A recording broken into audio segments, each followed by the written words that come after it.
বগুড়া শহর থেকে প্রায় ৪ কিলোমিটার পূর্বে দবিলা বিলে পানি ফলের চাষ করছেন স্থানীয় চাষিরা। আষাঢ় মাস থেকে ভাদ্র আশ্বিন পর্যন্ত চারা লাগানো হয়। ২ থেকে আড়াই মাস পর ফল পরিপক্ক হয়। স্থানীয়রা পানি ফল বললেও কেউ কেউ আবার সিঙ্গারাও নামে চেনেন। আমাদের বগুড়ার খুব পরিচিত একটি ফল। গ্রাম বাংলার মানুষ প্রতি বছর এই সময় আমরা এই ফল খাই। এই ফলের গাছ ৫ মিটার পর্যন্ত লম্বা হয়। লতাপাতার মতো জলাশয়ে ভাসতে দেখা যায় পানি ফলের গাছ। কীটনাশক ও সার কম ব্যবহার হওয়ায় এটি পুষ্টিকর ও নিরাপদ খাবার, যা শীতের শুরুতে বাজারে ওঠে। পানি ফল চাষে পরিশ্রম তুলনামূলক কম হয়, তাই অল্প খরচে বেশি লাভবান হতে আগ্রহ বাড়ছে কৃষকদের। আমরা ৩০-৪০ বছর হলো করি, বছরে থাকে ২০-৩০ হাজার ৪০ হাজার থাকে। ৩০-৪০ হাজার টাকা আমাদের খাইয়ে দেওয়া হয় থাকে। ফলটা ২ মাস পাওয়া যায়, তারপরে আর পাওয়া যায় না।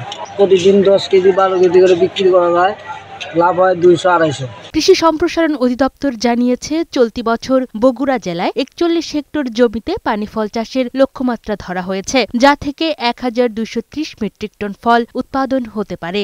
জলাবদ্ধ জমি, অন্য কোনো ফসল আবাদ হয় না, সেখানে আমাদের কৃষক ভাইয়েরা পানি ফল চাষ করছেন। পানি ফলের আবাদ দিন দিন এই এলাকায় জনপ্রিয় হচ্ছে এবং আমাদের ভোক্তা সাধারণ তারাও কিন্তু এটি খাওয়ার অভ্যাস গড়ে তুলছে।